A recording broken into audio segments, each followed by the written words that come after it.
ओम शांति। सुनते हैं 30 जनवरी 2010 की अव्यक्त मुरली। आज की मुरली का टाइटल है चारों ही सब्जेक्ट में सौमान के अनुभवी स्वरूप बन, अनुभव की अथॉरिटी को कार्य में लगाओ। आज की मुरली से 4 क्वेश्चन। नंबर 1, जीवन का लक्ष्य क्या है? नंबर 2, बाप दादा को कौन सी एक बात बच्चों की अच्छी नहीं लगती?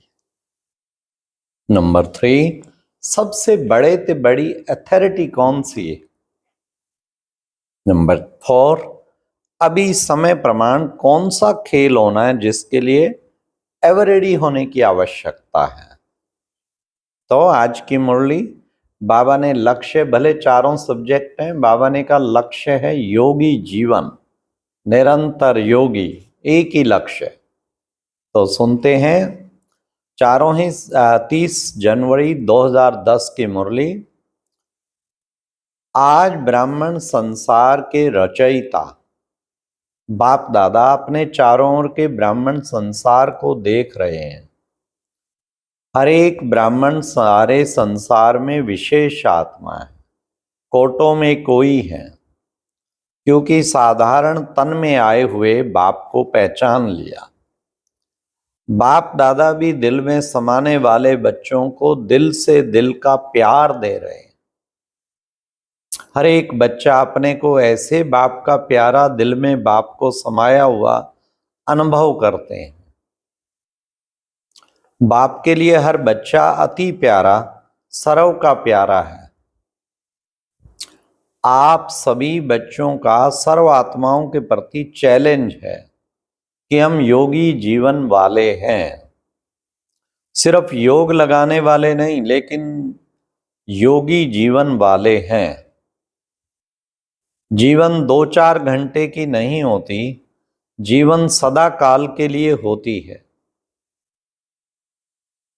तो चलते फिरते कर्म करते योगी जीवन वाले निरंतर योगी हैं। चाहे योग में बैठते, चाहे कोई भी कर्म करते, कर्म योगी हैं। जीवन का लक्ष्य ही है सदा योगी। ऐसे अपनी योगी जीवन, नेचुरल जीवन अनुभव करते हो। बाप दादा हर बच्चे के मस्तक में चमकता हुआ भाग्य देखते हैं। क्या देखते हैं? मेरा हर बच्चा सम्मानधारी स्वराज्य अधिकारी है। क्यों? जहां सम्मान है वहां देह भान आ नहीं सकता। आदि से अंत तक, अब तक बाप दादा ने हर एक बच्चे को भिन्न भिन्न सम्मान दिए हैं। अगर सभी अभी भी सम्मानों को याद करो और एक एक सम्मान की माला फेरते जाओ, तो अनेक सम्मान स्वरूप बन सम्मान में लवलीन हो जाएंगे। तो बाबा ने जीवन का लक्ष्य बताया। लक्ष्य यह सदा योगी। यह पहले प्रश्न का प्रश्न, जीवन उत्तर, जीवन का लक्ष्य क्या है? ऐसे अपने योगी जीवन, नेचुरल जीवन को अनुभव करते हो। तो बाबा ने कहा अगर अभी भी सम्मानों को याद करो, एक एक सम्मानों की माला फेरते जाओ, तो अनेक सम्मान स्वरूप बन सम्मान में लवलीन हो जाएंगे। लवलीन होने का तरीका बता दिया। सम्मानों की माला फेरते जाओ, फेरते जाओ। लेकिन बाप दादा को एक बात बच्चों की अब तक भी अच्छी नहीं लगती। अब ध्यान से सुनना, ये सेकंड क्वेश्चन है। वह जानते हो कौन सी? जब कोई भी बच्चा कहता है हमें सम्मान में स्थित होने में कभी कभी बाबा मेहनत लगती है चाहते हैं लेकिन कभी कभी मेहनत लगती है, तो बाप सर्वशक्तिवान बच्चों की मेहनत नहीं देख सकते, क्योंकि जहां मोहब्बत होती है वहां मेहनत नहीं होती, और जहां मेहनत है वहां मोहब्बत में कमी है। तो आज बाप दादा ने देखा कि मेहनत क्यों करनी पड़ती है। अनुभव स्वरूप बनने का नंबरवार पुरुषार्थ अनुसार देखा तो बाप दादा हर एक बच्चे से जिगरी प्यार है, तो प्यार वाले की मेहनत देखी नहीं जाती। चाहे किसी भी सब्जेक्ट में मेहनत करनी पड़ती है, कभी कभी शब्द यूज करना पड़ता है। इसका कारण है अनुभवी स्वरूप बनने की कमी। पुरुषार्थी है लेकिन स्वरूप नहीं बने हैं। एक सेकंड में 4 ही सब्जेक्ट में अपने सम्मान के अनुभवी स्वरूप की अनुभूति होनी चाहिए, जो देह अभिमान नजदीक आ नहीं सके। जैसे रोशनी के आगे अंधकार ठहर नहीं सकता, निकालना नहीं पड़ता। नेचुरल जहां अंधकार है वहां रोशनी कम है या नहीं है। तो सबसे बड़े में बड़ी अथॉरिटी अनुभव गाया हुआ है। कौन सी है? Third question. सबसे बड़े ते बड़ी अथॉरिटी कौन सी है? अनुभव की अथॉरिटी।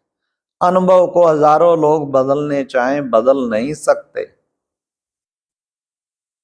जैसे आप सबने चीनी का अनुभव करके देखा कि मीठी होती है, अगर हजारों लोग आपको बदलने चाहें, बदल सकते हो।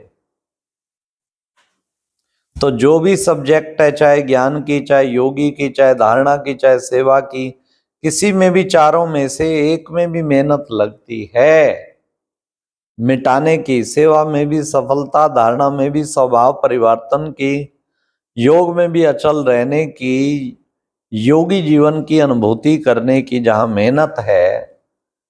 या कभी कभी कहते हो इसका अर्थ है उस सब्जेक्ट में आप अनुभवी मूर्त नहीं बने हैं। इसका क्या अर्थ है? आप अनुभवी मूर्त नहीं बने हैं।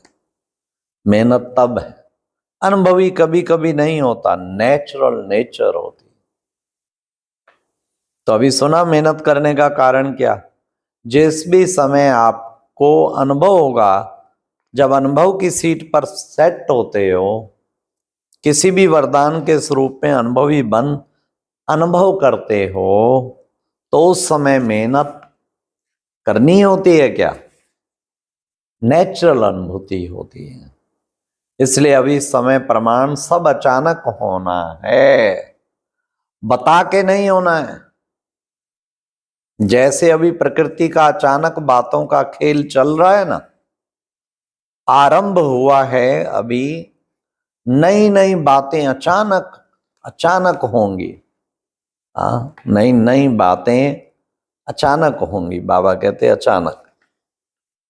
तो बाबा ने कहा जैसे नई नई बातें अचानक, अर्थक्वेक हुआ, थोड़े समय में लाखों आत्माएं चली गई। क्या उनको पता था कि कल हम होंगे या नहीं? ऐसे कई एक्सीडेंट भिन्न भिन्न स्थान पर अचानक होना आरंभ हो गया है। इकट्ठे के इकट्ठे एक समय अनेकों की टिकट कट रही। वाह वाह वाह वाह। बाबा कहते टिकट कट रही है इकट्ठी। तो ऐसे समय में आप एवर रेडी हैं? कल को आपकी भी टिकट कट सकती है। एवर रेडी हैं? सभी हम अपने आप से पूछें, हम एवर रेडी हैं? यह तो नहीं कहेंगे पुरुषार्थ कर रहा हूं। एवर रेडी अर्थात कोई भी वरदान या सम्मान का संकल्प किया और स्वरूप बना। इसलिए बाप दादा आज इस बात पर अटेंशन दिला रहे हैं। कौन सी बात पे? कि किसी भी वरदान को फलीभूत कर वरदान या सम्मान के स्वरूप के अनुभवी बन सकते हो। बनना ही पड़ेगा। कोशिश कर रहा हूं। अगर कोशिश भी करनी है तो अभी से, क्योंकि बहुत समय का अभ्यास समय पर मदद करेगा।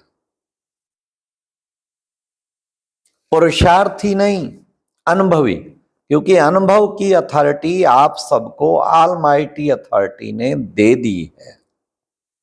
जैसे देवभान के अनुभवी हैं, तो देवभान को याद करना पड़ता है क्या कि मैं फलाना हूं।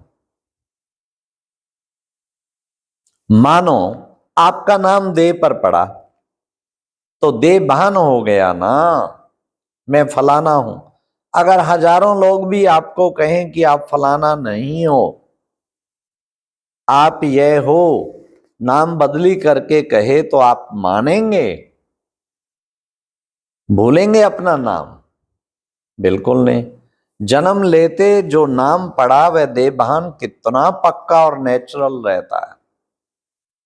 कोई और को भी आपके नाम से बुलाएंगे, आपको नहीं बुलाना है, लेकिन आपके नामधारी को बुला रहे हैं। आपका नाम, आपका कान नाम सुनते अटेंशन जाएगा, मुझे बुला रहे हैं। हाँ, जो आपके नेम से किसी को बुलाएं तो भी आपका टेंशन। तो देभान इतना पक्का हो गया है, ऐसे देही अभिमानी सम्मानधारी स्वराज्य अधिकारी इतना पक्का हो। आप कहते हो ना हमारा जीवन परिवर्तन है, तो परिवर्तन क्या किया? देभान से सम्मान स्वराज्य अधिकारी बने तो चेक करो, ज्ञान स्वरूप बना हूं, यह ज्ञान सुनने और सुनाने वाला बना हूं। ज्ञान अर्थात नॉलेज, नॉलेज का प्रैक्टिकल रूप है। Knowledge is light and light is might. तो ज्ञान स्वरूप बनना अर्थात जो भी कर्म करेंगे वह लाइट और माइट देने वाले होंगे, यथार्थ होगा। इसको कहा जाता है ज्ञान स्वरूप बनना। ज्ञान सुनाने वाले नहीं, ज्ञान स्वरूप बनना। योग स्वरूप का अर्थ है कर्मेंद्रिय जीत बनना, हर कर्मेंद्रिय पर स्वराज्य अधिकारी।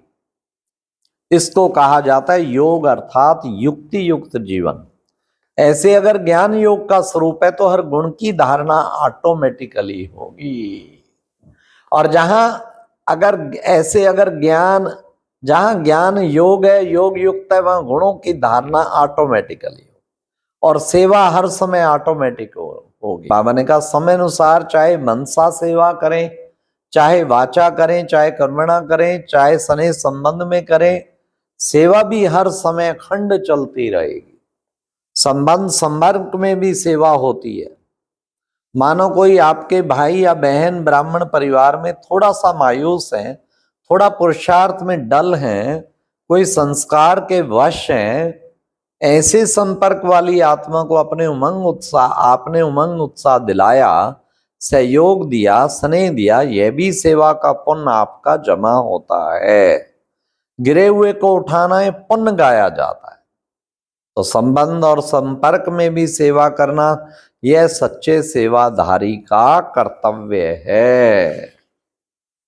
अच्छा, बाबा ने कहा चारों ओर के बच्चों को बाप दादा देख खुश हो गीत गाते, वाह बच्चे वाह। हाँ, तो बाबा ने कहा बाप दादा वे देश विदेश चारों ओर के बच्चे यहाँ बैठे देख रहे हैं, सभी कैसे देख देख हर्षित हो रहे हैं। यह साधन है, ये साइंस इस समय प्रोग्रेस में जा रही है। नई नई इन्वेंशन दुनिया के हैं, लेकिन आपके फायदे के साधन अच्छे हैं, अच्छे अच्छे निकाल रहे हैं। दूर है होते भी साथ हैं, तो साइंस वालों को भी मुबारक हो जो साधन तो बनाए हैं। अच्छा, सभी बच्चों को, देश विदेश के सभी बच्चों को बहुत बहुत दिल का याद प्यार और नमस्ते। ओम शांति। ये थी प्यारे बाबा की मुरली। यह एक बहुत अच्छी वीडियो भी जरूर देखें।